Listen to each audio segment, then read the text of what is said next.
അഴിമതി ചോദ്യം ചെയ്തതിന്റെ പേരിൽ മാനേജ്മെന്റ് ക്രൂരമായി പീഡിപ്പിക്കുന്നുവെന്ന ആരോപണവുമായി Kadameri Rahmania higher secondary school English അധ്യാപകൻ വി.പി. കുഞ്ഞിമൂസ സാമ്പത്തിക നഷ്ടമുണ്ടായതിനു പുറമെ മാനസിക രോഗിയായി ചിത്രീകരിച്ചെന്നും അധ്യാപകൻ വടകരയിൽ വാർത്താസമ്മേളനത്തിൽ ആരോപിച്ചു.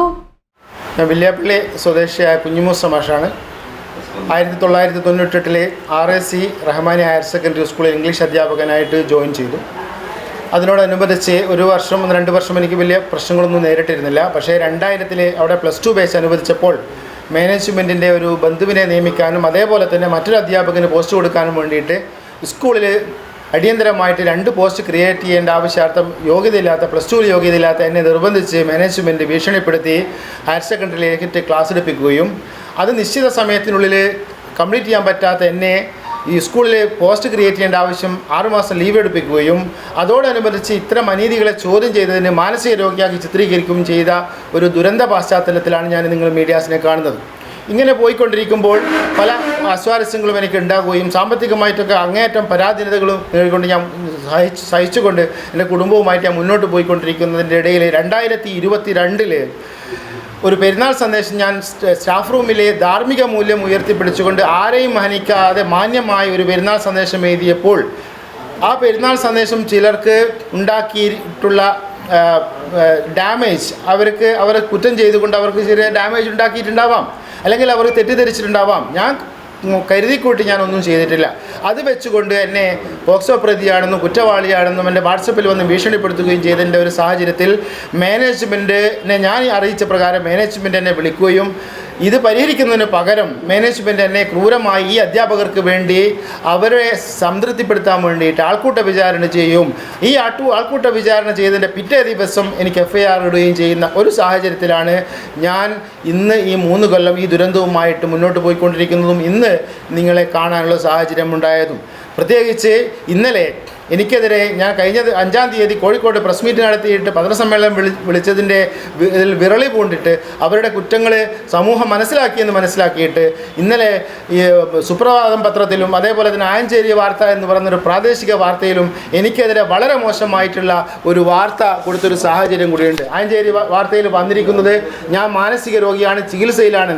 ഇങ്ങനെ ഒരു കത്ത് ഞാൻ മാനേജർക്ക് കൊടുത്തിട്ടില്ല. ഞാൻ മാനേജർക്ക് കൊടുത്ത കത്തിൽ പറയുന്നത് നിങ്ങൾ പീഡിപ്പിച്ചതിൻ്റെ മാനസികാഘാതം എനിക്കുണ്ട്, അത് നിങ്ങൾ പരിഹരിക്കണം. അതിന് പകരം മാനേജ്മെൻറ്റ് പത്രക്കുറിപ്പ് കൊടുത്തിരിക്കുന്നത് മാനസിക രോഗത്തിൻ്റെ ചികിത്സക്കാരെന്ന് പറഞ്ഞ് ഞാൻ കത്ത് കൊടുത്തു. ഗീബൽസൻ നുണയാണിത്.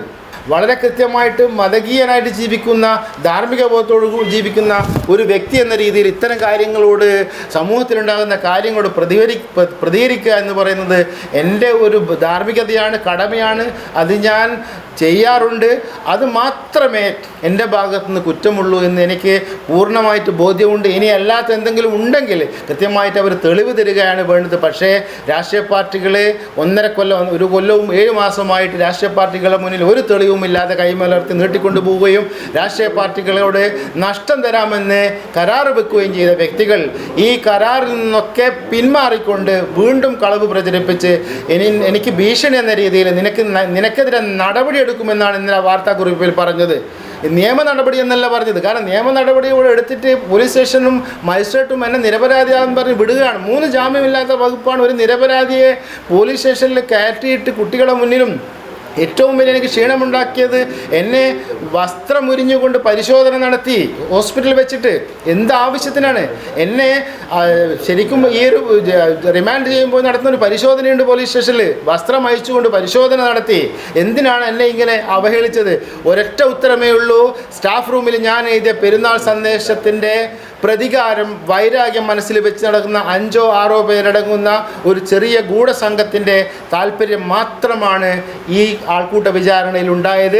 അതിൻ്റെ കൂടെ മാനേജ്മെൻറ്റിന് എന്നെ പിരിച്ചുവിടാമെന്നുള്ള ഒരു കലക്ക് വെള്ളത്തിൽ മീൻ പിടിക്കാനുള്ള ഒരു ദൗത്യവും കൂടി മാനേജ്മെൻറ്റിന് ഉണ്ടായിരുന്നു. ഇതല്ലാതെ കുഞ്ഞിമൂസ എന്ന് പറയുന്ന വ്യക്തിക്ക് ഈ സമൂഹത്തിൽ, ഞാൻ ജീവിക്കുന്ന സമൂഹത്തിലോ ഒരു ബ്ലാക്ക് മാർക്കും ഇല്ല, ഒരു ഡീമെറിറ്റ്സും ഇല്ല, ഒരു കളങ്കവും ഇല്ല. എല്ലാവരെയും സഹായിക്കുന്ന, എൻ്റെ നാട്ടിലായാലും പോലീസ് സ്റ്റേഷനൊക്കെ വിളിച്ചപ്പോൾ അത് അവർക്ക് കിട്ടിയ വിവരങ്ങൾ. കുഞ്ഞിമൂസ ഒരു കർഷകനാണ്, ആട് വർക്ക് ചെയ്യുന്ന ആളാണ്. ഇന്നും ഞാൻ ഒരു ദിവസവും അധ്വാനിക്കാതെ നിന്നിട്ടില്ല. എല്ലാ ദിവസവും ഞാൻ കൃഷിയൊക്കെ ആയിട്ട് മുന്നോട്ട് പോവുകയാണ്. ഇതിൻ്റെ കോഴ ഞാൻ സ്കൂൾ ചേരുമ്പോൾ സ്വാഭാവികമായിട്ടും എല്ലാ മാനേജ്മെൻറ്റും കൊടുക്കുന്ന പൈസ എന്നോടും വാങ്ങിയിട്ടുണ്ട്. അത് ഞാൻ ഒളിച്ചു വെച്ചാലില്ലെങ്കിലും അത് എല്ലാവർക്കും അറിയുന്ന രഹസ്യമായ പരസ്യമാണ്. പക്ഷേ ഈ 15,000 അന്നത്തെ ഹെഡ് മാസ്റ്റർ എൻ്റെ കവറിൽ നിന്ന് എടുത്തത് ഒരിക്കലും അംഗീകരിക്കാൻ കഴിയില്ല. കാരണം അതെടുക്കാൻ കാരണം ഞാൻ നേരിട്ടാണ് അവിടെ അപ്പോയിൻറ്റ് ചെയ്യുന്നത്. ഇയാളെ കെയർ ഓഫിലല്ല. സാധാരണ കെയർ ഓഫ് ആകുമ്പോൾ അയാൾക്ക് കമ്മീഷൻ കിട്ടാറുണ്ട്. അത് കിട്ടിയില്ല എന്നാണ് പിന്നീട് എനിക്ക് മനസ്സിലാക്കാൻ കഴിയുന്നത്. എൻ്റെ കുടുംബം ഏകദേശം തകർച്ചയിലാണുള്ളത്, ആത്മഹത്യയുടെ വക്കിലാണുള്ളത്. പക്ഷെ എന്നാലും നീതി കിട്ടുന്നത് വരെ ഞാൻ പോരാടും. ഇതുപോലെ നല്ല സുന്ദരിയായിരിക്കണം. അപ്പോ കല്യാണ പെണ്ണോ? അത് ചിറ്റപ്പന്റെ ഇഷ്ടം. ഇത് മതിയോ? ചിറ്റപ്പ. പാർക്കോ ഗോൾഡൻ ഡയമണ്ട്സ്.